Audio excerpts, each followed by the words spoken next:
Hi, I'm Matt, and welcome. This is episode 6 of Sometime with Matt. I'll be getting into some gaming and a small bit of tech talk during this video as usual. Any feedback is especially helpful, so if you feel the need, as always, let me know what you think. In this episode, I'll be going over some of the recent game and gameplay reveals from the latest big showcases. I planned to do this sooner, but I ended up doing episode 5 with my friend Gaz. Go check that last episode out if you haven't. It was my first with a guest. So, as I mentioned, I'll be covering the latest Summer Games Fest, Xbox Showcase, PC Gaming Show, and Ubisoft Forward in this episode. There were plenty of new game reveals and some gameplay. I'll be talking about the ones that piqued my interest the most. This is going to be another game heavy episode, but I've got some brief tech stuff after the game topics, but yeah, they're not. It's mostly gaming this episode. The footage for this episode will be of Flight Simulator 2020 again, as mentioned in the Flight Simulator 2020 episode. Flight Simulator and some other games may be used as footage I talk over, even if I'm not going to cover that game. Then this will usually be, as I explained in that episode, games I like and think are more chilled out and are nice to look at, just in case you want someone to watch as well as listen to the episode. So you'll be seeing a bit more flight sim footage. And soon I'll be getting into the game showcase talk, but first I just want to do a quick update on the War Thunder situation, as Guardian Entertainment have released their roadmap that I mentioned in the War Thunder episode. So that's their roadmap for the game's economy changes. This will just be a quick update on the War Thunder situation. So Guardian Entertainment have released the economy roadmap detailing what they plan on doing to improve the economy going forward. Seems to me if all plan changes are implemented, it will be a big improvement, a decent improvement. I think it's definitely a step in the right direction, but I guess they could do even more to reduce the grind, but we'll just have to see how things go, and I'll report on that again in the future once I've had time to play War Thunder a bit more after some of the updates have been implemented. Looks like some of them have been implemented already, but all of these changes I think should be, if the roadmap's on track, should be implemented by the end of the year. So yeah, may do another update on that at some point in the future. So yeah, this episode's getting into the gaming stuff now, the main gaming stuff. This episode is going to be on a few of the recent, I think 4 of the recent showcases. So we've got the Summer Games Game Fest, then the Xbox Showcase, then the PC Gaming Show, then the Ubisoft Forward Showcase. So I'm going to start with the Summer Game Fest, and then go through the others after.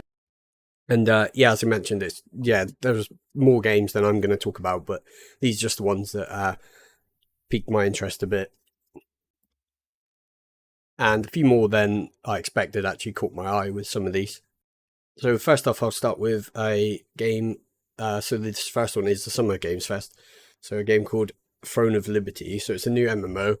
Looks alright if you're interested in MMOs. I used to play MMOs a lot more when I was younger, but they still interest me, so I just keep an eye on them and the sort of developer of them. Although the big one I'm sort of interested MMO wise is the new Lord of the Rings one, which I spoke briefly about with Gaz in the last episode. That's being developed by Amazon Games. But yeah, from the showcase, this looked alright. I like many of these games, I'll be just keeping an eye on it and see how it turns out. Whether I'd actually play another MMO properly again, I don't know. They're just massive time sinks. It's a bit, or usually they are. So unsure whether I'll give it a go. Maybe I'll try it, but we'll keep an eye on it. The next game is a game called Party Animals. So it's sort of a new, comical bit party game. Reminds me a bit of Human Fall Flat, which is a game I've played and quite like that game. Looks like it's going to be it's kind of similar to that, but with sort of animals, and could be a lot of fun with friends like Human Fall Flat is. Just sort of messing around or fighting with each other. It looks like it could be like a bit physics based, like Fall Flat. Also looks a bit like Fall Guys as well. So that should be a good fun co-op game. if you're interested in that sort of thing. It looks like the game is releasing in September 20th, so something to watch out for if you like the sort of party sort of games, party online multiplayer games, co-op and things.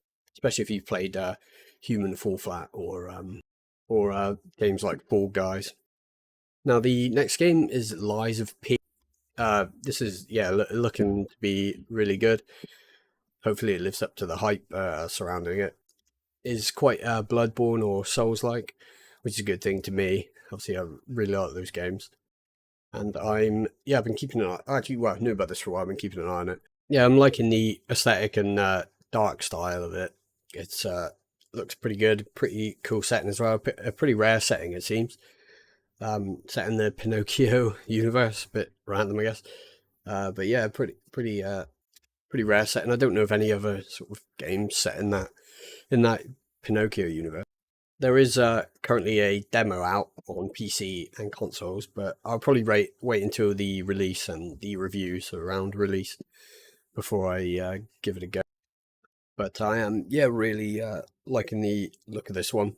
I say this with a lot of games today, but yeah, hopefully it lives up to the sort of vision and the gameplay is good. And this game, Lies of P, releases September 19th for PC and I'm guessing consoles as well. So I'll be maybe talking more about that when it releases.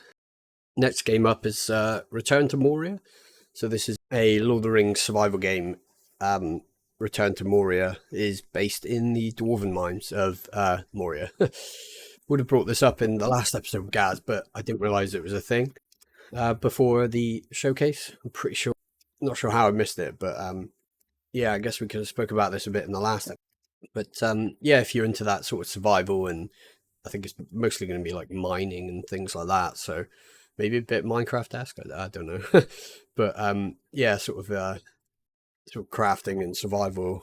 I expect there'll be crafting, and so another cool setting. If they can pull this off, it could be really good. Sort of interesting setting as well, based on in Moria and the dwarves and things. So hopefully it's a good release of a Lord of the Rings game, as it has been a while since Gollum was so terribly received. May cover this thing when it comes out, but not sure yet. I'll see. And it's releasing August 29th of this year, so relatively soon, just about 2 months. This next game looks quite cool as well. It's piqued my interest a bit more. It's called Under the Waves. So it's an underwater adventure / exploration game. Seems to have an interesting narrative driven story with some exploration adventure aspect. And interestingly, it's apparently set in an alternate reality, late sort of 1970s. I think it's 1979 the game's set in, and it's a retro science fiction world, and apparently with some fantasy as well. The game is Under the Waves is published by Quantic Dream, who have made a number of well-received story and narrative-driven games, such as Heavy Rain and more recently Detroit Become Human, which I watched a playthrough of that. It actually looks really good. I may have to grab that at some point. Quite interesting story in that one. As I mentioned previous episode, I like my underwater and diving games, so I'll be keeping an eye on this one. May give it a go as well on release. Have to see at the time, but it's no definite release date as far as I could find. It's just releasing this year, so I guess later this year. Now the next game is it was a bit unexpected. So this is Star Trek Infinite. That's something I'm interested in is our Paradox game. So Star Trek. It's a Star Trek grand strategy game being published by Paradox Interactive, although it's not developed by them. And mentioned, I think previously in another episode, is I really love the Paradox grand strategy games like Victoria 2 and Europa 4 and the Hearts of Iron games. I haven't played Stellaris yet, but I've played Imperator Rome, and I quite like Imperator. It had a rough launch, but it's all right now. Although annoyingly, they after the mixed reception they received at launch, or sort of poor reception, they sort of gave up on the game, I think, which is a bit annoying. But hopefully this one does better and they keep it updated and things. I'm guessing it might be somewhat similar or borrow stuff from Stellaris. So yeah, this will be like, yeah, Paradox Grand Strategy set in the Star Trek universe. I quite like the Star Trek universe. I haven't watched any of the newer stuff on it. I watched some of the more recent films and watched bits of like the old series of, not the oldest ones, but like some like Star Trek Voyager and Enterprise and things. But so yeah, it does interest me a bit. I'd like to see how this pans out. Yeah, it could be pretty good if it combines Grand Strategy and Star Trek fairly well, which is definitely something that seems possible to me. And the release date for this is to be announced, so I expect we'll hear something from Paradox in the near future, hopefully. Now, this next one is probably the biggest one out of the Summer Games Fest that I was interested in, maybe tied with Lies of P, but yeah, this is, next one is Warhammer Space Marine 2, and I'm pretty sure this was the first gameplay shown. I played through and completed the original, and it's actually really quite a good game, especially if you're interested in 40k, which I'm a fan of the 40k Warhammer 40k world, so I have been really looking forward to this one. This one was also unexpected when they announced it back. I think it may have been last year at some point. I was a bit like, oh, that's really cool. I didn't expect it to ever get a sequel. I know people have been wanting a sequel to it, and yeah, they're finally doing it. So that's, and let's hope it's just as good as the first one, or even better. I know the original one had a multiplayer, but I don't think it had co-op. But this one's going to support, I'm guessing, multiplayer, but also free player co-op. Definitely looking forward to this release. I'll be probably cover this on release, may even get it, see what reviews are like. And yeah, this Warhammer Space Marine 2, yeah, it's releasing hopefully later this year, but the release date is still to be announced. So I guess it could get pushed to next year. But yeah, just have to wait and see. So that was all the Summer Game Fest games that were sort of interesting. There are a bunch more, and I'll link some videos for each of these, and maybe an article or two covering like all the other games as well. So there's a bunch more games in each one. These were just, yeah, as I mentioned, the ones that were most interesting to me. Main picks from Summer Games Fest, I think, are Lies of P, Star Trek Infinite, which is a bit an unexpected one, but could be good if Paradox pull it off. And then Warhammer Space Marine 2. Those are my three big picks from the list I've went over. And now I'll move into the Xbox showcase. So pretty big one here. A lot of gameplay was shown, so that's always good instead of just trailers and things. It's good to have a bit of gameplay. And I will, yeah, as the previous Summer Games Fest, these are games that interested me. There are plenty more, but these are the games that interested me in the Xbox showcase. First one is a big one, and it's Starfield. So this is Bethesda's first new major in-house developed, I guess, IP. So that's yeah, they're going for a completely new like world and setting with this. And, is looking really good. I think a lot of people are coming away watching this thinking, yeah, it looks like it's going to be really good. I think the gameplay section or the stuff they showed was it was like over half an hour, like 40-50 minutes. So that's good when they do that. It shows maybe they're quite confident in how good it's going to be. And it's, yeah, Bethesda game, space and RPG. So, or space RPG. Hopefully I'll enjoy this. Apparently it's got about 1,000, I think it's 1,000 worlds to explore. I'm not sure if I don't think all of them are handcrafted, but I think most of them are. There may be some procedural generation as well, unless they've went all handmade with all 1,000 worlds. But that would be cool. But I would just have to see. I don't think they mentioned it much about that. I think it's mostly going to be first person, so there'll be like ground, like the general first person stuff, ground combat, but also space combat. So that's good to know. Some people may say it's like Skyrim in space, but it does look to be much more than that. I'll be looking forward to playing this on PC. Got Game Pass, so pretty sure it will release on there because it's Xbox like title. They release their new games on Game Pass now for day one, I believe, and that's September 6th of this year to be more precise. So just over 2 months away. Yeah, can't wait for that. It'll be really cool to see how that pans out. Let's just hope it's doesn't have as many issues as Redfall. And I think it was revealed. It looks like it's going to run at 30 FPS on the Xbox Series S at 1440p, so 2K resolution, and also at 30 FPS on the Series X, but that's at 4K resolution. But I think as yeah, it'll be on PC as well. So I'm guessing, and it'll be Xbox and PC exclusive. It's not on Sony or Nintendo's console. But I'm guessing you can run it. I would hope they didn't cap it at 30, but for PC, but it'll run, I would imagine, 60 plus FPS with a high-end PC.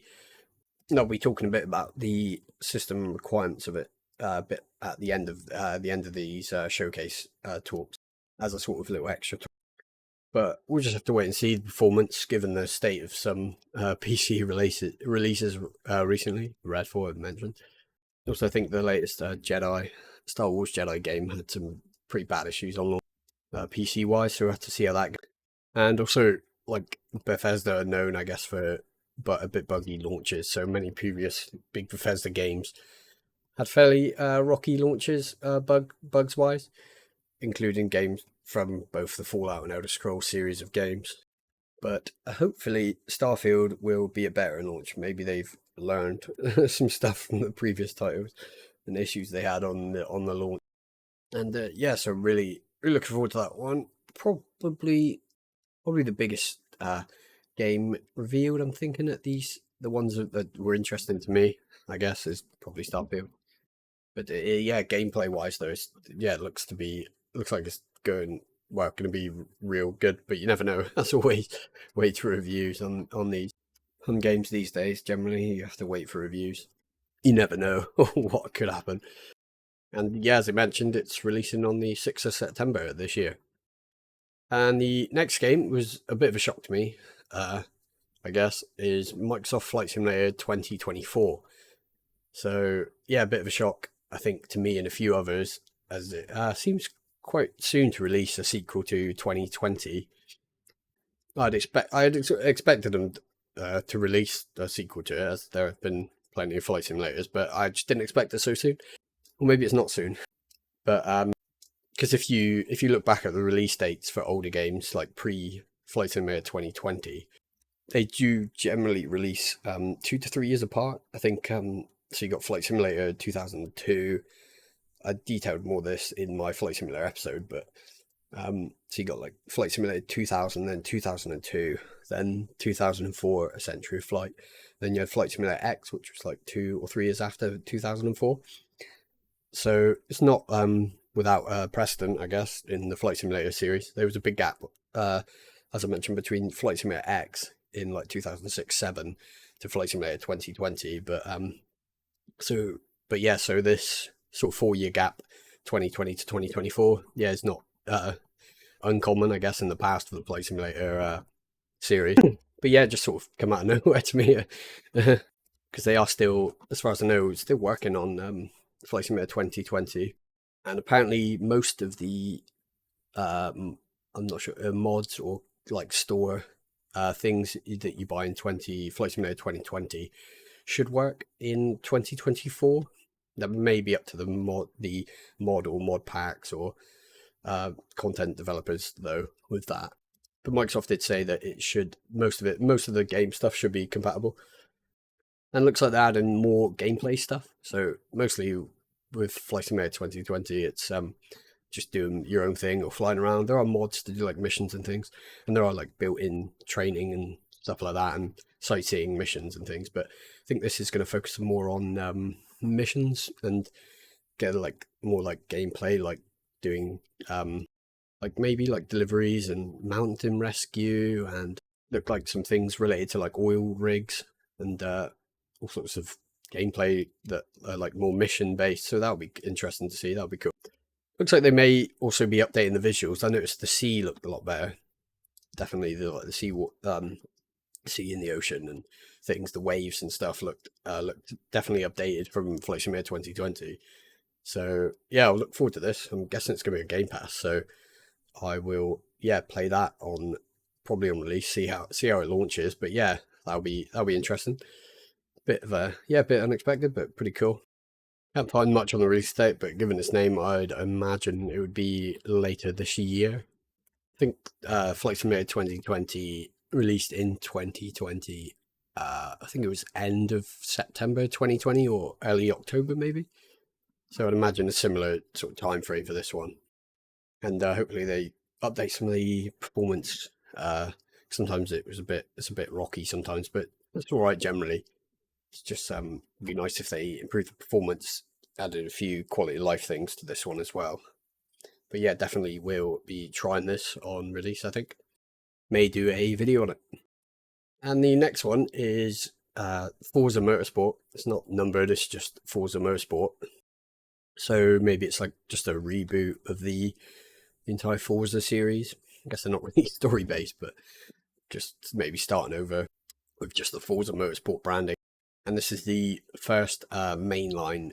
I know you got the Horizon games, but this is the first like motorsport mainline entry since Forza Motorsport 7, which that released in, I think it was sort of towards the end of 2017. And I played Forza Motorsport 7, played that one quite a bit, a fair bit, but I found I didn't really enjoy it as much as the older Forza games, the older Forza Motorsport specifically games. And it looks like this new one, Forza Motorsport, is going to be track-based like the other Forza Motorsport games. And similar to the Gran Turismo games, which is the Forza Motorsport sort of the competitor to that for Xbox. But Motorsport 7, the last one I played, it just felt a bit too arcade-like. And I felt it was a bit too easy to get like a ton of cash and cars like quite quickly compared to the older games like Motorsport 4 and the Gran Turismo games. Yeah, it just felt like you were just given, things were just given to you and you didn't have to really work towards them and stuff by racing and things. It was everything was a bit sped up. And I'm hoping this new one will go back to being a bit more like Forza 4 and the Gran Turismo games. And Forza 4 is my favourite of the Forza games. But it's not like not that I don't like the more arcadey sort of Forza Horizon games. I've played a bit of them briefly. I quite liked what I played, but I haven't played them really properly. But for motorsport wise, I just prefer it when it's like a motorsport game with the Forza Motorsports. I prefer more of the realism, even though it's not like, I guess not sim. Is it Simcade? I think the Forza Motorsport games are classed as, and the Gran Turismo games. And I guess the Forza Horizon games are more sort of arcade racing a bit, but they're quite similar, I guess. I'm not really sure. But let's just say the Forza Motorsport games are generally more track based and more sort of that side of things, while the Horizon games are more like open world racing games. But back to the new Forza Motorsport. So so far the footage shown does look really good, as you'd expect, because it's been like 6 years since the last one. Not sure whether it's going to use one of the Horizon engines. I'm guessing probably the latest Horizon engine, but we'll have to see about that. May use its own one. And I'm hoping I enjoy it, because I'll be trying on Game Pass, I would imagine. So hopefully enjoy it, because I haven't played I used to really play like quite a lot of racing games, but I haven't in years really. I haven't played like a track based like motorsport racing game in quite a while. This this one looks like it's releasing on the 10th of October, and I'll definitely be trying it out. Probably get on PC. I may do a video on it as well, especially if I'm enjoying it. I'm pretty sure I will do. Especially if they go back to more of the Motorsport 4, my favourite one, a bit more like that. A bit more like the Gran Turismo games. Now, the next one's pretty cool. It's Fable, just called Fable, I'm pretty sure. Yep, apparently it's going to be using the Forza engine, which is a bit random, but hopefully they do all right using that engine. Not sure. And I've played I think a little bit the old Fable, or I've seen them being played. Actually, I don't think I ever played any of them, but I do actually have all of them: Fable 1, 2, and 3. And yeah, at some point I'll play them. But my friend Gaz, who's my guest in the last episode, yeah, he really likes the older Fable games. I think specifically 1 and 2. And yeah, a few of my other friends have played through them, and they recommend them too. So that's good to know that they're generally, well, I've always seen them as pretty well received games. It's looking really interesting visually. If the graphics are going to be like what they showed off, but you never know with developers or publishers these days. Sometimes the graphics shown in the reveal, they sometimes downgrade them. But yeah, look, it's looking cool. Yeah, another game I definitely want to try. I want to go through the old ones before. I'll probably do that before playing the new one. It looks like it may be a little while before it comes out anyway, so should be releasing uh well, not until later next year, 2024, at some point in 2024. And the next game is it's an Obsidian. So they are the makers of some really great games, including one of my favorite, probably, yeah, one of my favorite Fallout games. So Fallout New Vegas. Really like Fallout 3 and 4 as well, but it's not. They made just New Vegas, I believe. Game footage showed off. It yeah, looked pretty good. Seems very combat heavy with melee, magic, and smart tree, and set in like a medieval fantasy world. Maybe Elder Scrolls esque, but yeah, as mentioned, it's Obsidian. They made some great games, so if it's similar to their older games, it'll yeah, should hopefully do pretty well. And hopefully it's another one to add to the list of good Obsidian games. And did I mention the name? Avowed, it's called. Can't remember. It yeah, should be releasing uh next year, I believe, 2024, for PC and both the Xbox consoles, or the Series consoles, X and S. It'd be interesting to see how that turns out, because yeah, what they showed so far looks pretty cool. And the next game is, I think it's called Jusant or Jusant. This is a yeah, really cool looking game. Seems the main gameplay will be mountain climbing, and I've always liked the idea of a mountain climbing game. And I think there are a few, but very few of these games, and I haven't played any of them. I don't think.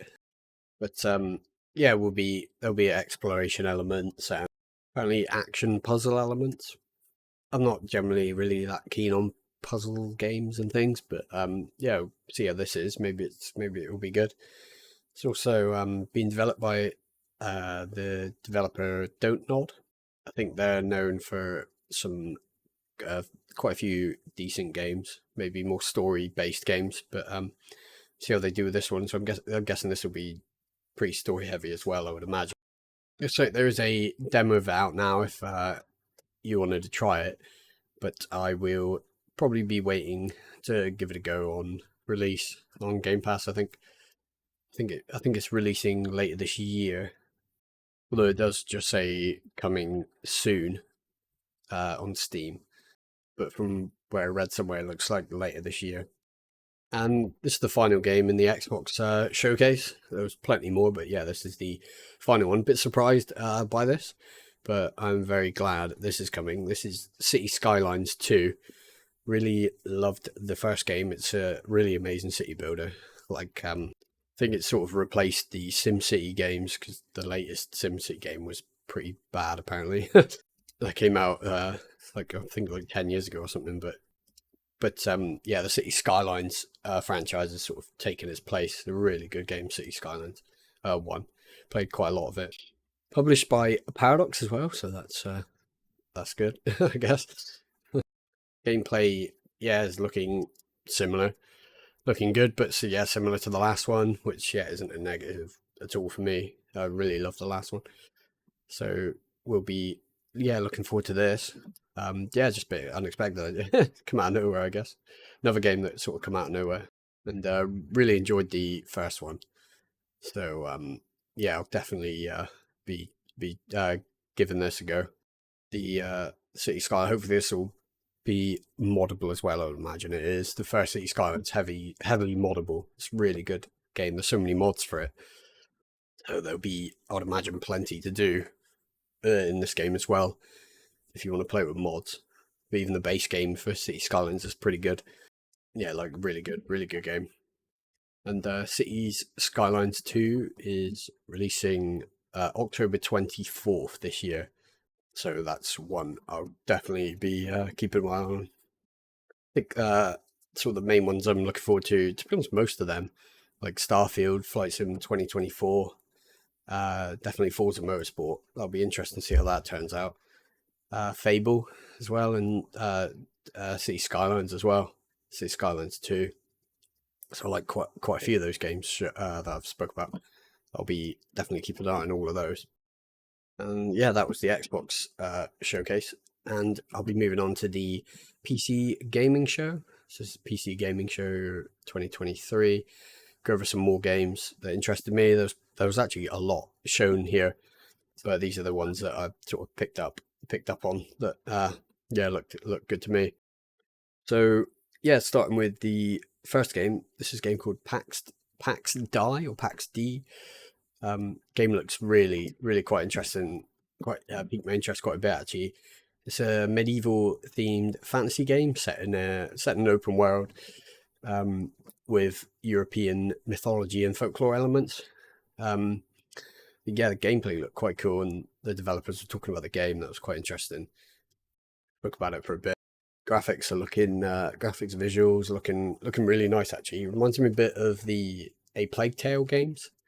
Haven't played them, but watched a bit on them, and also a bit of Kingdom Come Deliverance, which is one of my favorite games. So it'd be cool, although that's more like sort of realism than fantasy. So more, this is PAX Day is more set in a sort of fantasy world by the looks. And from what I saw from the gameplay and the footage they showed, the environments and characters and gear is looking really cool actually. It's hopefully they pull this off and it ends up being a really good game. And the developers behind this game are Mainframe Industries, I believe. So yeah, let's hope they can pull this off. And interestingly as well, I saw that it can be played multiplayer apparently, and has like building. I don't know about survival mechanics, but like building mechanics and gathering, and I'm guessing crafting, and it was actually one of the ones I was more interested in that I saw from this this showcase. Came a bit out of nowhere for me, I guess. And this release date wise, it's yes, to be announced. Like a few other games on here, there's a few that seem to be announced yet. So I have to wait on that one. I'd definitely be keeping an eye on that, especially if it's similar to like Kingdom Come Deliverance. I don't think it will be much similar to it, but set in like a fantasy world. So yeah, hopefully see how this one pans out. Hopefully good. And the next game is Path of Exile 2. So I think this was the first gameplay shown of Path of Exile 2. So yeah, gameplay was revealed and it is looking pretty good. I haven't played the first one, but I've heard a lot of good things about it. Really good things about Path of Exile, the first one. A friend of mine has played a lot of the first game and really recommends it. So I may give the first one a go actually. I think it's free to play on Steam, but with like packs and things if you want extra stuff, I guess. I think most of it's cosmetic as far as I know. But yeah, after playing in Diablo 2 Resurrected, I think I'm gonna get a bit more into these games and give this a go.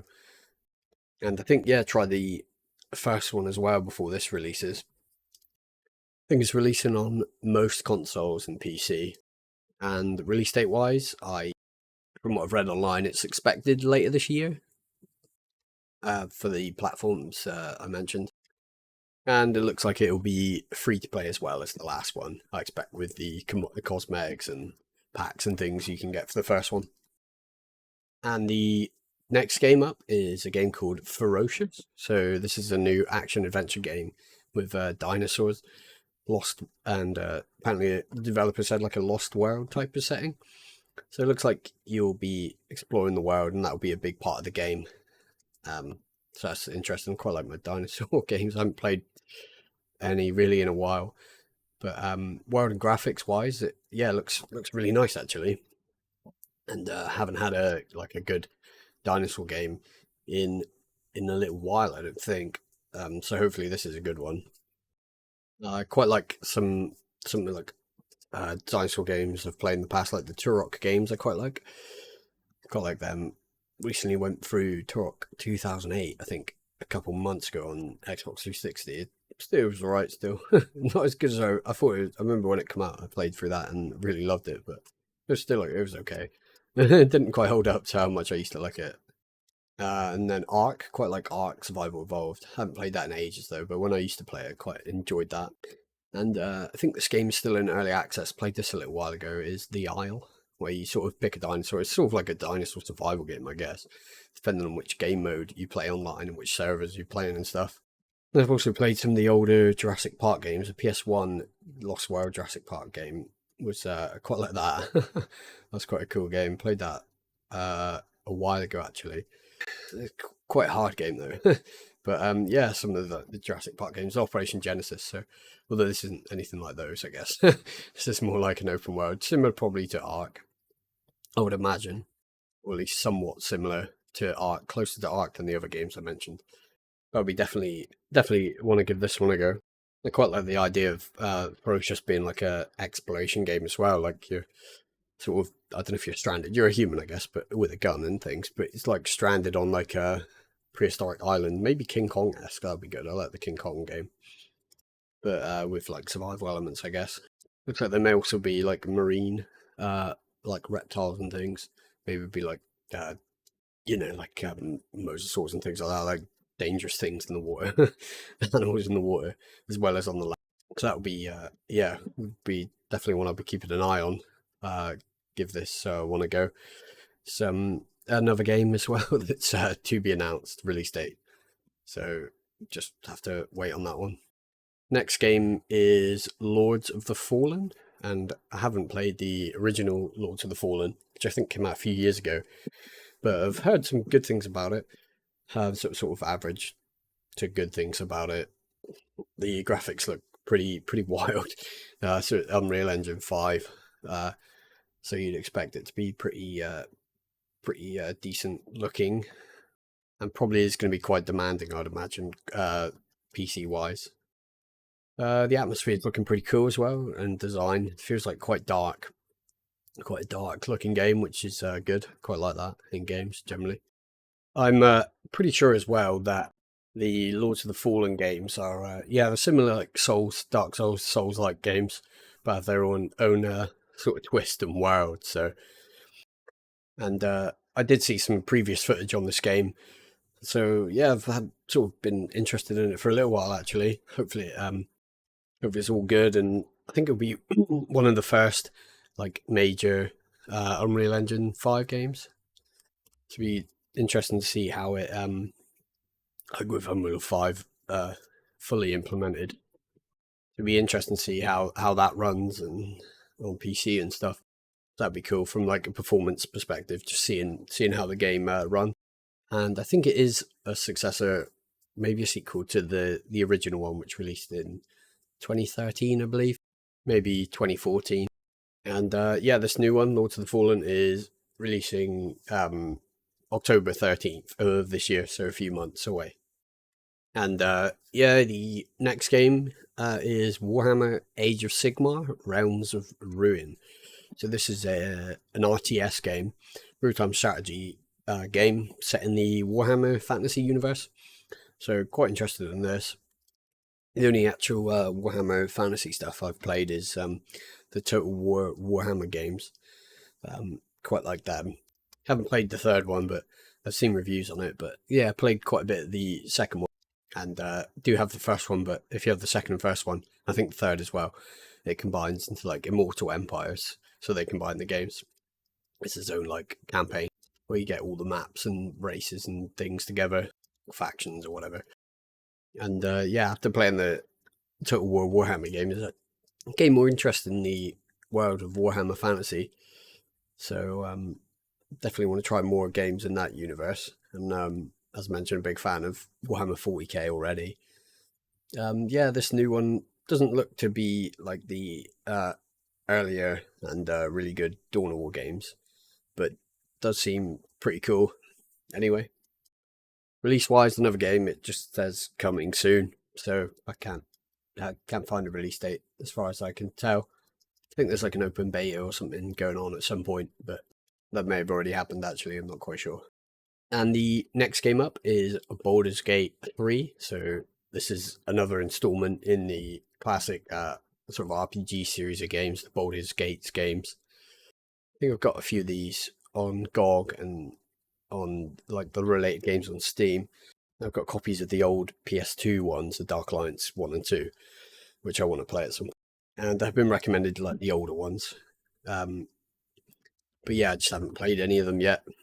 And yeah, in the PC gaming showcase, they with Baldur's Gate 3, they showed a new dev diary showcasing some more gameplay and more of the I think it's the main city in game, maybe the capital or something. But that's looking really cool actually. But yeah, I've known of this game for a little while. I've been keeping my eye on it. Yeah, looks really good. Game is actually, you can play it now. Is in early access on Steam. But I've heard good things. The reviews are pretty good on it. But I think I'll probably wait until the full release to actually get into it and probably play the older ones as well before. But yeah, wait for release and then give it a go. I think yeah, it's an early access, but I think the full release. Seen some bits about it being the end of August, so 31st of August. So maybe that'll be the full release on PC, and consoles are coming a bit later, I think. But yeah, the Baldur's Gate series pretty big classic sort of RPG series. So I expect this one will be yeah, get a lot of people playing this. And I'll be looking at reviews and things when it's fully released. And yeah, giving it a go. The next game is a new city builder game.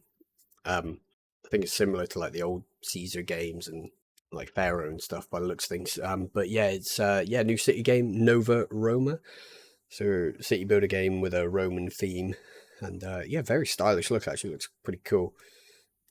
Really like the simplistic sort of graphical look of this, and yeah, I generally enjoy some city builders. I haven't played many of them. Played years ago, like I think briefly one of the old ones. I can't remember what it was, and like the newer and like SimCity and stuff and City Skylines, but I don't think it's anything really like them. It's more simplistic and based around like a single time period, and there's more like management of like units and stuff. I think, and might be military stuff in it. I'm not quite sure, but yeah, it's more like a simplistic sort of city builder, or simple looking, but quite nice. And yeah, it's probably, to be honest, it probably is quite a complicated game, but it's different to like SimCity and City Skyline.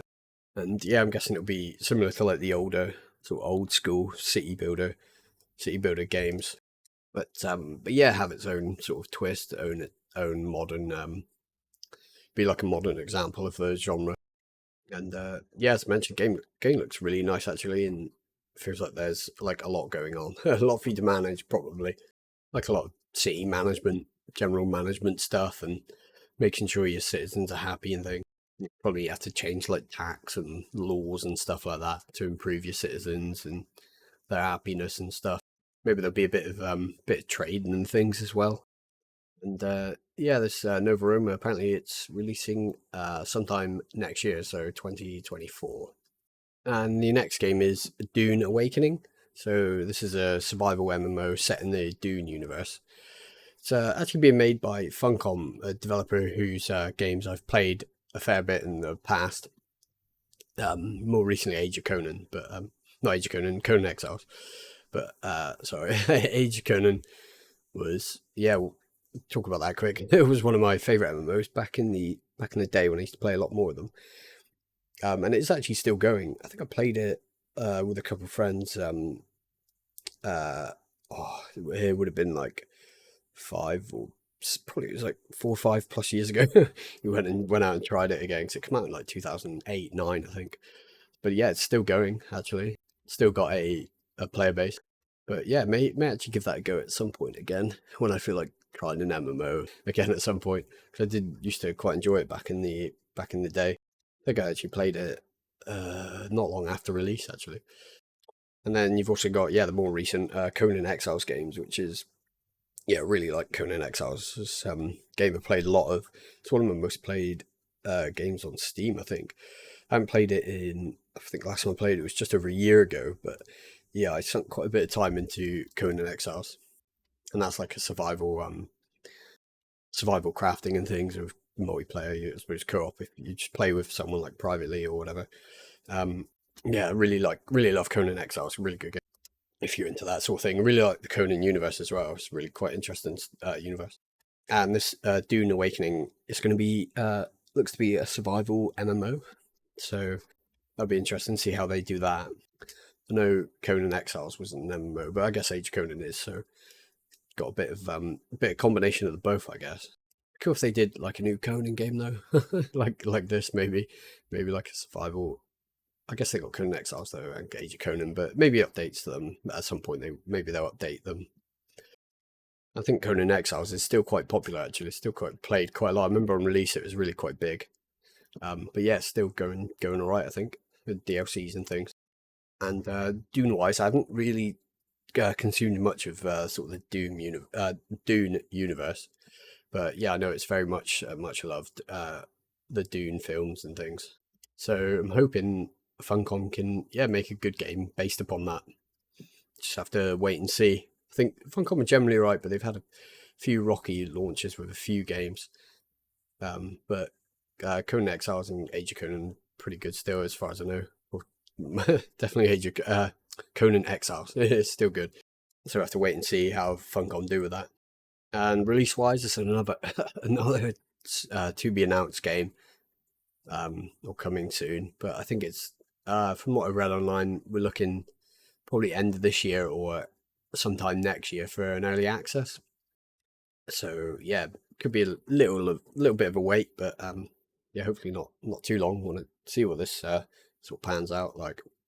And that's the end of the PC gaming show games, I believe. So my top sort of picks for that, the ones that interest me the most, are the ones that out of the list that I've just went over. Probably PAX Day, um, uh, Ferocious, and I think Baldur's Gate 3. So those are the main ones that I'm sort of interested in, but all the others piqued my interest a bit. That's why they're on the list. And there's plenty more. It seems like the PC gaming show had the most like on offer. It showed the most games um, out of the four I'm going to be covering today. So yeah, there's plenty more. Check them out. I'll probably link the PC Gamer. I think it is PC Gamer article going over. I think it's every single one that was shown at the PC gaming show. And the next one is I believe the fourth and final showcase that I've went over in this episode, and that's the Ubisoft Forward 2023. So just be getting some these games that interest me. So the first game was Avatar: Frontiers of Pandora. So this is a new Avatar tie-in game. I actually really liked the older. I think I mentioned the last episode with Gaz. We spoke about it briefly, but I really liked the older Avatar game titled Avatar just Avatar the game, which released in December 2009 for PC and consoles at the time, like the Xbox 360 and PS3, I think, as well as some other platforms. And yeah, I've known of this game for a while. It was, but it was cool to finally see a good amount of gameplay, first person perspective mostly. I think vehicles and things. It's third. That would look to be third. Graphics and design wise looks pretty good actually. I really quite like the look of it. Like the flora and fauna along with like the environment shown were really nice. Story wise, I think it's set around around the films, but you're sort of doing your own thing. It's like a Navi who is I guess an avatar, so brought up by or like created by humans, I believe. But just have to see where the story sort of goes. And yeah, I'm just hoping it's good because I really liked actually the first one. I still got a copy of that. Yeah, I really liked it. I remember playing it on 360 and getting it, I think I got it on release back all those years ago. So yeah, I'm just hoping the game's mechanics and the gameplay are as good as the first game. Obviously, this one's mostly first person, so it's different. Maybe sort of Far Cry or a bit Far Cry esque, like for the combat and thing. Maybe like the map exploration and stuff. But yeah, hopefully the map's really good. They can really do a lot with it, I think. Maybe they'll include the water stuff like the ocean and seas and things. That would be interesting. I think a lot of it be the jungles, which is cool. Jungles of Pandora. And I think they revealed it would be co-op as well. I'm not sure if there's like a separate online multiplayer, like shooting section or something, but co-op should be in game. And yeah, it's scheduled to release on December 7th this year. So I'll be definitely looking at that one on release. And the next game is Skull and Bones. So this game seems like it's been in development hell for quite a while now. It's basically a pirate game. So we're thinking like Assassin's Creed Black Flag, but a whole game based on the pirate mechanics in that game. So if they can pull it off, I think it will be a great game. There's not enough pirate games, I feel. Played a few, but not that many. Last sort of pirate based game I think I played was Blood and Gold Caribbean, which is sort of like a small. I think it was like an indie game. It was based on I believe like the or made in the Mount and Blade engine, but like a improved version of that. It was actually quite good. I don't think it really sold that well. I think it was sort of averagely received, but that was all right. Actually, it was quite good. I quite liked it. Mount and Blade engine, so that's good. But yeah, back to Skull and Bones. With this game, I think there are, because it's been in development as far as I know so long, and there's been a few things brought up about it that there are concerns for like its continued development and whether it will actually be any good. So let's just hope it is. But we'll have to wait and see. I think Ubisoft been a bit rocky the past couple of years with games, but probably more, like the past few years they've had some issues. And no release date was given as far as I can tell. So um, not I'm a bit concerned about it, but whether it will actually release. But yeah, no release date was given. But I'm guessing next year. And but there is apparently a beta in August. So that's at least some good news. So may try it out then, and yeah, just see what it's like. And next, I'll move into the next game, Assassin's Creed Mirage. So this is the latest installment in like the mainline Assassin's Creed series of games. Really liking the idea of this with it. Apparently going back to sort of the feel of the older Assassin's Creed games. I still think they're keeping like sort of the RPG stuff from like Origins, Odyssey, and Valhalla, but a bit less sort of fantastical stuff, I guess. It's in those games, maybe. But I think I mentioned in a previous episode my favorite Assassin's Creed of the ones I've played is Origins. Actually, I really liked Origins. It's a really in-depth game. There's so much, there's just so much content there. It can be a bit like some bits are a bit boring, I guess, but it's generally it's like a lot of the same stuff. But if you like it, it's quite a good game. It's Origin. But yeah, the new Assassin's Creed Mirage. I'll be following along with this game as I'm quite interested in how they flesh it out in comparison to like the older games. Maybe it would be a bit of a combination of Origins and the older ones, and hopefully hopefully it's good. But yeah, what I saw gameplay wise, looking good. Still the same Assassin's Creed, I guess, as always, with like an open world, but with the RPG elements from the newer games and the general stealth parkour stuff. Setting wise, the game is set in 9th century Baghdad, which I think would be an interesting setting. Probably, I think I mentioned this in a previous episode when I went over this briefly. But yeah, look forward to the release. I probably won't get it on release. So I definitely want to be waiting to see how reviews are with this one, given Ubisoft's track record.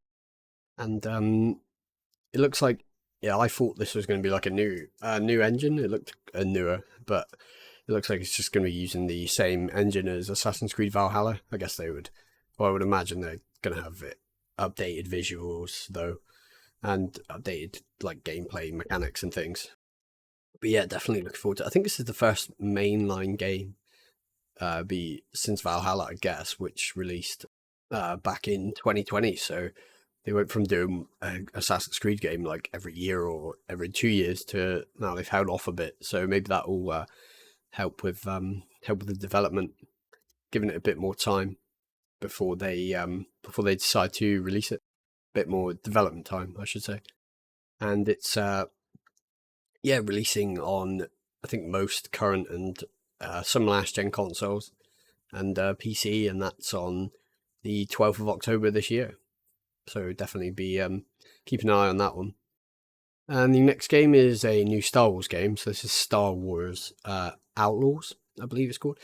So this is apparently a bounty, so maybe some bounty hunter elements and a theme, but a new Star Wars RPG. I hadn't seen anything on this game previously. I don't know if they showed much of it previously to this, but it's looking interesting. Last few Star Wars games that I know of have been pretty positively reviewed, even if they had some launch issues. So yeah, maybe this will be another good Star Wars game. I've not played many Star Wars games. Some of the older ones I played, like on the PS1 and 2 years ago. But mostly, though, I played Battlefront 2, like the original one, which you can still play on Steam and stuff. But yeah, so that was the one I mainly played, as well as some older ones. So I have to wait and see how this ends up, how this pans out.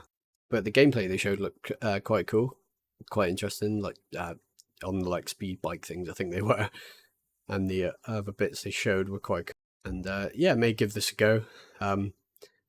But I do also want to play through the Star Wars Jedi games, the newer ones. That I may do them before I ever went into this game, but I don't think they're related, so maybe it won't matter. And release wise, it's the Star Wars Outlaws is looking to release sometime in 2024, so sometime next year for PC and current gen consoles. I don't think there'll be a release on last gen, so Xbox One consoles and PS4 consoles. Which, yes, I'm going to mention this a bit later, but that seems to be the thing going forward. I think the like last gen PS4, Xbox One, and their series of consoles are yeah, not having as many of the newer games releasing.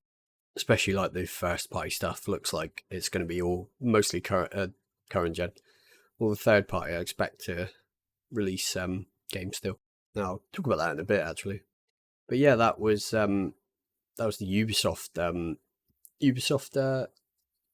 Forward, I believe. Yeah, that was the games that I noticed in that. And as with all these, the last four I've done, the Summer Games Fest, and actually I'll just say quickly the games I look forward to most out of those, probably Avatar, Frontiers of Pandora, and then behind that, or a bit behind that, Assassin's Creed Mirage.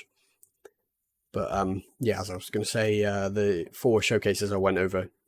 So we got the Summer Game Fest, the Xbox Showcase, PC Gaming Showcase, or PC Gaming Show, and Ubisoft Forward. Yeah, those were the four I went over today. I think the one that interested me most was maybe or piqued my interest most, maybe the Xbox one, but they all had some interesting things that they showed. I think Nintendo had one recently as well. If there's anything that comes up with that, I may mention that in the next episode. Anything I'm interested in with that. And I don't know if there's any others, but I'll have a look between now and the next episode. And I think out of all these ones I mentioned today, it's probably Starfield that I'm sort of looking most forward to having a go and seeing how that is. But also a bunch of other games. Yeah, I'm just interested in most of these that I spoke about today. So let's see. Yeah, hopefully they all pan out really well. And yeah, if I end up playing them, I'll probably do like a maybe an episode like this, or or do like a separate review type episode or impressions type thing for some of these upcoming games when they're released, depending on when I play them through Game Pass or if I end up buying them. But yeah, that's the end of the showcase, sort of the 4 showcases section. Next, I will be talking. It's still gaming related. The next two things, and then we'll get in some deals and some upcoming stuff as well.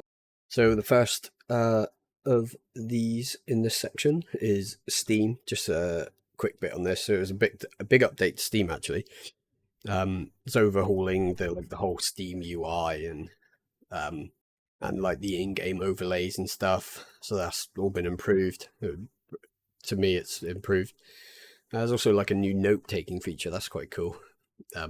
Built into it, along with its web browser and stuff. But yeah, and like the new look of it, it's definite improvement on Steam. I think Steam's had the same like the previous look to this. Has been for a number of years, actually quite a long time. I'm thinking maybe 10 years, but I don't know if it's been like that long. They've probably changed bits since then, but yeah, it's the first big overhaul in years to sort of Steam's UI. So that's quite cool.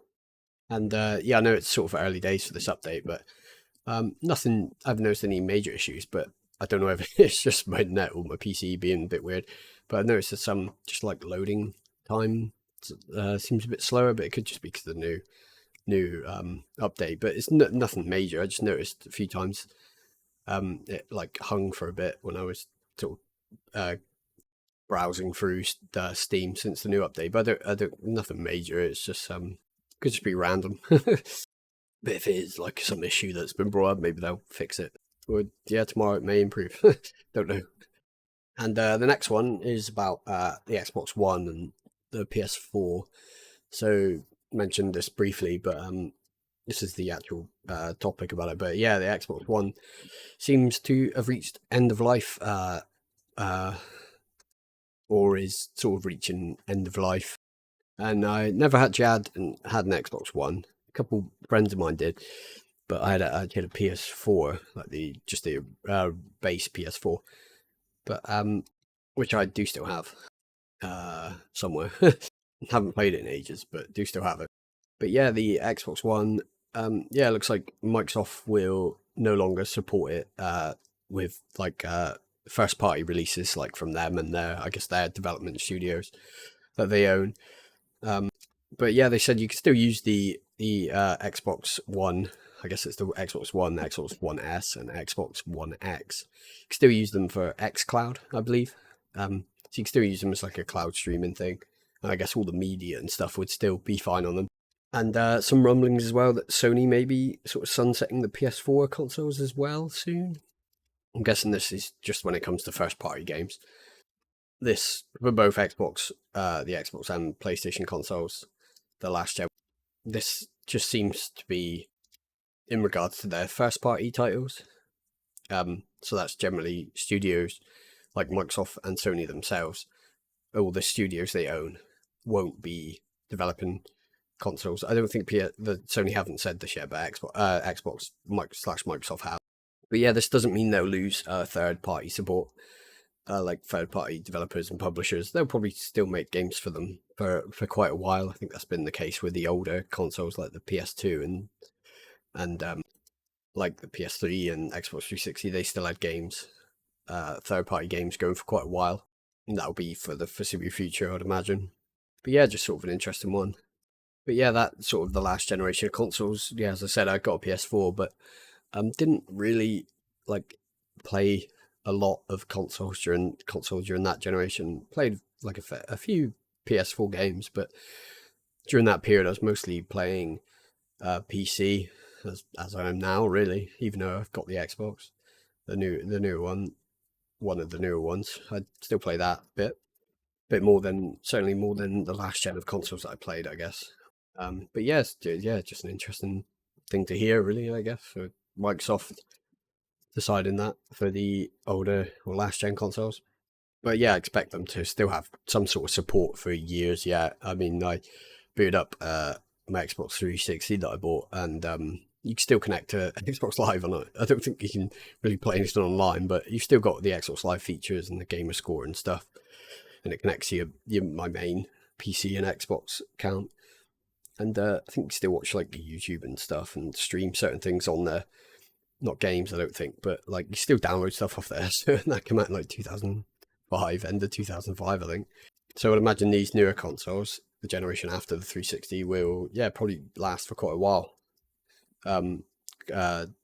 Support wise, I had considered picking up an Xbox One, not recently, but like the last sort of year, I guess. But just to play some games. But then I realised you can get pretty much all the games or most of the games that are on it, just through PC Game Pass on the PC or on the newer Xboxes. So I didn't really push to do that. Like Rare Replay and stuff, and like the Banjo Kazooie games and things, you can get them all on the newer Xbox and stuff. So yeah, I guess I wouldn't really need to get one if I wanted to play certain older Xbox games. Unlike the 360, I got that because I lost my original one. Got the newer one, the 360E, I think it is. Just because you can't play a lot of the 360 games. There are quite a few, and the original Xbox, but you can't play a lot of them with the new Xbox or on PC. And that's the sort of that news finished. I will get in some game deals actually, and generally these are Steam and PC deals, but I'll mention if they're on console too, if I've seen them to be on console. So first deal is Deep Rock Galactic, so that's 67% off until the 29th of June. And I haven't played it, but I've heard it's really good. It's overwhelmingly positive on Steam. I think it's at like 90, high 90s, 97%, 96% overall. So that's good. If you're into that game, or into that type of game, you'll probably enjoy it, I would imagine. And then talking about Forza games, so Forza Horizon 5, and I think maybe the other Forza Horizon 4 as well. But 5 is currently 50% off until the 29th of June. Played, I think it was Horizon 5 briefly, and the older ones. Like I did like the first few bits on through Game Pass. But I do want to try them out properly. Obviously, I'm quite a big fan of racing games. I just haven't played them in a long time. So I haven't been that keen on some of the new ones, and I just haven't tried the Horizon games. But I've heard great things about them. But yeah, I'll try them out at some point. But yeah, mentioned earlier, I've always preferred the sort of Forza Motorsport games. But yeah, I'll definitely try the Horizon games at some point. Maybe they'll change my mind on that. Next game is a game called Teardown. I actually have this game, and it is, I haven't played it yet, but it's 25% off until the 29th of June. And bought this, I think a couple months ago when it was on another deal.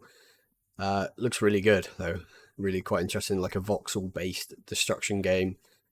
I think there's like all sorts of like missions and like story campaign type thing where you destroy like stuff. And it looks really good actually. And it's overwhelmingly positive on Steam, so that's good. If you're into that sort of game, give it a go. And some of the Tomb Raider games are on deal actually. They're on deal until, I think most of them, even the older ones, are on deal until the 26th of June. So with varying percentages off depending on like the collection you buy. You can buy them all for a certain amount, or you can buy them individually. And really like the Tomb Raider games. Played quite a few of the older ones, including the original one. I think I vaguely remember playing it when I was very young, but haven't played it in it would have been years. And most recently played through the reboot of Tomb Raider, which was Tomb Raider 2013. Played through that a few years ago, I think, but did actually get that on release back in 2013. Blimey, yeah, on PC.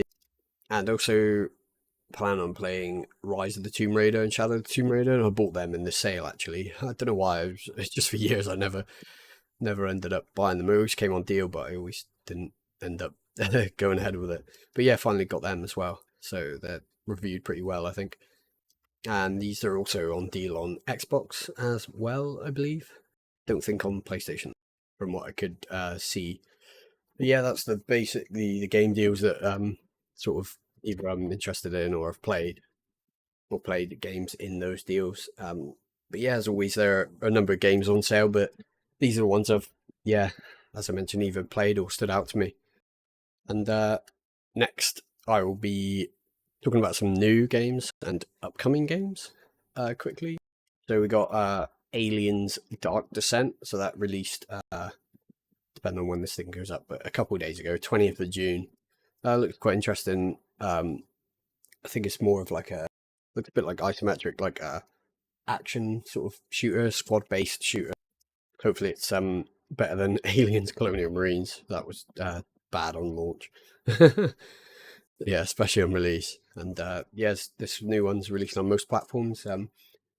Looks like the reviews for it are pretty positive on Steam so far, so that's good to know. Looks like 80, high 80s, 90%. Very positive on Steam, so that's good.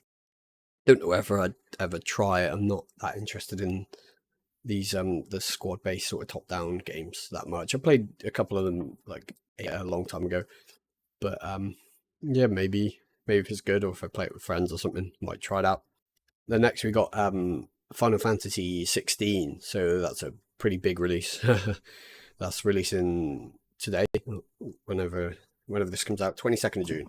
So I've heard good stuff about it, and there is actually a demo out for it on PS5, and the game is an exclusive to PS5, which I didn't realize until I looked up the game for this video. But I did know about the game. I just didn't realize it was PS5 exclusive. And of the brief look I had at reviews, it looks like it's getting pretty positive reviews. So that's yeah, always good to see. I haven't played much of the Final Fantasy games. Played like briefly one of the much older ones, but yeah, I've never got into any of them. But yeah, I know they're massive long running franchise, so and generally pretty well received. Including I think Final Fantasy 14 is the MMO. That's still going pretty strong from what I've heard. And yeah, this new one, Final Fantasy 16. Apparently, it's timed exclusive, so it is yeah, as I mentioned, PS5 for now, but timed exclusive. So yeah, you can expect it to release at a later date on PC and Xbox, I would imagine. And the next game is 6 Days in Fallujah. So this is apparently releasing 22nd of June, I think into early access. But I did have a look, and it still says coming soon on the page, but then uh, on I think their website and the Wikipedia, it does say it's releasing 22nd June into early access. So this is meant to be like a realistic, like tactical, I guess, first-person shooter. It's all based on real events, I believe. But yeah, it's been in development for quite a few years. I think it keeps getting pushed back, and I think it's quite a fairly controversial game. I've not really seen much of it. It's just what I've heard, and that's mainly because of the real events it's based on. But we'll have to wait and see, and just see how it's received. I think it's releasing on consoles and PC. Kind of looks a bit like the Insurgency games, which I really like, especially the newest Insurgency Sandstorm. But I expect it's got its own sort of take on that genre. And next, we've got Mars First Logistics. So this releases on the 22nd of June as well. I really like the aesthetic and art style of this. Going by the description, you sort of build physically simulated rovers and transport awkwardly shaped cargo across the surface of Mars. Could be quite cool actually. Sounds interesting. I really do like the look of it though. Go check it out. Looks quite nice. I don't know if it'll be like only about building and transporting stuff, but I guess we'll find. Might even be similar to Kerbal Space Program in some ways, which is a really good game. I really quite like. Did just check the reviews quick on it, and looks like it's positive with 90%. It doesn't have many reviews, but it looks interesting. So I expect it'll only increase reviews wise as more people buy it. It looks good. Is releasing into early access, um, and is solo or online co-op, I believe. PC only, I think though. And the next game is Revival Recolonization. So this releases 28th of June. It looks quite cool actually. Has an interesting premise, but it's sort of Civ-esque. The game is basically a 4X strategy game set in a post-apocalyptic Earth. Yeah, has a Civ 5, 6 feel with like the hex-based stuff, and yeah, we'll be looking out for if this is any good. Release PC only again, but quite like my Civ games. Some of my favorite games actually, especially Civ 4 and Civ 5. So yeah, this could be one I quite like. Just have to wait for release. And I think that's the game sort of section done. But getting to sort of the tech stuff. But the first two tech things are gaming related. So the first one is about Starfield. The second one's about Xbox. But yeah, I'll start with some sort of game tech related Starfield news. So this was the news related to the system requirements were really revealed for Starfield for the PC. So I guess this will be for Steam and Xbox, Xbox's PC app. So we're looking at minimum requirements. I'm sure that you can do it with probably lower requirements as well, but as I'll speak about quickly in a minute. But yeah, the minimum CPU is 2600X or a 6800K. So that's AMD and Intel respectively. And then GPU AMD wise an RX 5700 or an NVIDIA wise 1070 Ti, which I actually had a 1070 Ti previous to my current card. RAM wise 16 gigabyte and storage SSD. Looks like it's SSD only, but I'll speak about that in a minute. Recommended wise a AMD 3600X or Intel 10600K. GPU wise a 6800 XT AMD wise or a 2080 NVIDIA wise RTX 2080. Now there's quite a bit of difference between those two cards in performance, so maybe something to do with ray tracing or DLSS as to why those two are the recommended, because the 6800 XT is a fair bit more powerful than a 2080. RAM is the same as minimum, recommended 16, and SSD again.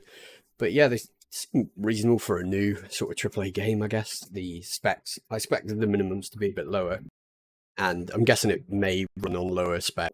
And I look forward to, I'm pretty sure you'll see YouTubers sort of testing it on older hardware. Unsure whether it will run on a hard drive, but that will probably be tested too. So that'll be interesting to find out. Game also requires probably be 125 gig storage space on release, which but that'll probably go up as more things and updates are added. And that size isn't really surprising these days, given the supposed size of the game, the massive world and stuff, and sort of the high space requirements for other AAA games, like the Call of Duty games and stuff. And the next sort of game-related tech topic is the Xbox Series S in black and 1 terabyte. So this is the new Xbox Series S edition revealed. So it'll be black color scheme and have a 1 terabyte capacity. I actually have mentioned a few times a Series S, and it's 512 gigabyte storage. Yeah, that amount of storage does feel a bit limiting compared to my PC, which has a lot more storage. And I think the Series X has a terabyte. But yeah, that 1 terabyte capacity in the new black Series S. Yeah, I think that should help alleviate these issues a bit, but still 1 terabyte. I mean, it's not huge, but for console games and stuff, I guess. Or for stuff you're going to do with your console, it's generally just game stuff. So unlike a PC, like that isn't as limiting, that small of a capacity.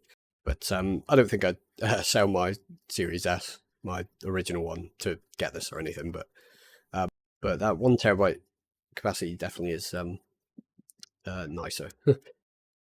Price wise, it looks to be priced at £300. So, and $349, which yeah, it does seem a bit steep, to be honest. I would have liked them to have kept it at the same price as the Series S on launch, which was like $250. But yeah, it seems a bit steep considering the only difference is the color and the doubling of SSD capacity. I think I paid £190 for my Series S, which I bought. I was bought new from Amazon, I believe, but it was on sale, and that was at the end of November last year. So compared to that, yeah, especially compared to one on deal, it does seem a bit of a jump in price for just the doubling of the SSD capacity. And next, I'll get into some just brief, tech stuff. So this will be some issues recently with RTX 40 series cards, because I think this is the mainly 4070 Ti 80 and 90. Looks like of these graphics cards, a number of them are having PCBs breaking or cracking. Notably, I think Gigabyte cards, although it doesn't seem to be, or doesn't look to be an issue confined solely to Gigabyte. A number of these RTX 40 series cards are showing up on eBay, eBay UK, with broken PCBs. All seem to have been damaged in transit to the customer, and most state they were new systems, or they came from new systems, which is reasonable given their latest graphics card generation from Nvidia. But just thought I'd bring this up because it seemed a bit odd, and yeah, doesn't seem to be solely Gigabyte. I think I saw a few Asus cards and MSI on eBay. They're sold by or being sold as sort of parts or not working. I guess some people maybe had to fix them up, but looks like they're not in good shape, and they're being sold by some like retailers. I guess they're covered under warranty, and they get sent back when they arrive broken. Yeah, seems a bit concerning, as there weren't like issues with these like cards in the past. So yeah, could be because of the increased like mass of the 40 series cards. Haven't seen any AMD ones pop up yet, or any new stuff about AMD cards PCBs breaking. That's printed circuit board, but I think they're a bit bigger as well, but I don't think quite as big as the Nvidia cards. But yeah, just thought that might be a bit interesting to talk about, because you never know. You don't want to like something to arrive to you broken. So if you just bought a whole new PC and things, not good. But luckily, because they are new, they should all be covered by warranty. And I'll talk quickly about the RTX 4060. So I talked about the 4060 Ti 8 and 16 gig previously, but this is just the base 4060 non-Ti. So apparently the release date has changed. This was releasing, I think, early July, but they've decided to release it sooner. So it's releasing the 29th of this month, so 29th of June. May do a bit of coverage of that, depending on how things go. May do, because I may be doing separate game and tech stuff in the future, but I'll be detailing that in like the next episode or the episode after that, I think. So yeah, may do a bit of coverage on that later. And then this one's a bit of a big one, and it's Intel. So a fairly big one. Intel has announced a big change to its CPU product naming and branding. So these are the first like core series CPUs branding name changes in about 15 years by the looks. So instead of Intel Core I CPUs, they will starting with the 14th gen be called Intel Core Ultra CPUs, I believe. I've had before the current PC, I've got Ryzen now, but I had an i7, I had a 9700K, and then before that I had an i5 4670K. So, and then before that, I think my first gaming PC I've still got it actually, funny enough, the CPU from that first gaming PC from like 2009, 10, I think, Q9400 actually, Intel Core Q9400.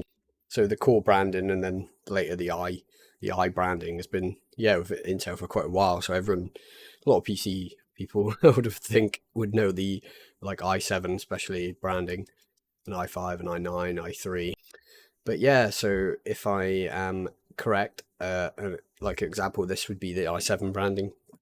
So with the change from Core i7 to the latest gen is 13th gen of Intel. So currently it's Core i7 13700K. But I think with the next gen, it's going to be the i7 class will be Core Ultra 7 14700K or something along those lines, and that would be with the release of Intel's 14th gen. I think that is sort of end of this year. later this year, so probably November, I would imagine, given really past releases. But yeah, it could be October as well.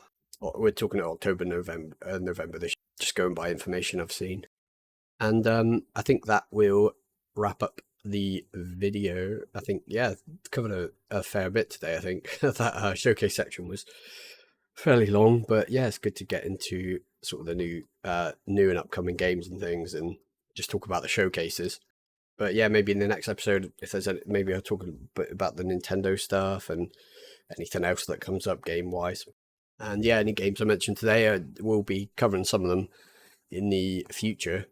We'll just have to wait and see for that. Wait for them to release and see how they are, how they perform. And I will add some links as well to, as I usually do, to some of this stuff, just in case anyone wants to look a bit more videos or articles on things I've mentioned today. So yeah, that'll be coming to the end now. And yeah, if you, as always, if you wanted, you can give me feedback by liking, disliking, or commenting. All of this is, as always, much appreciated.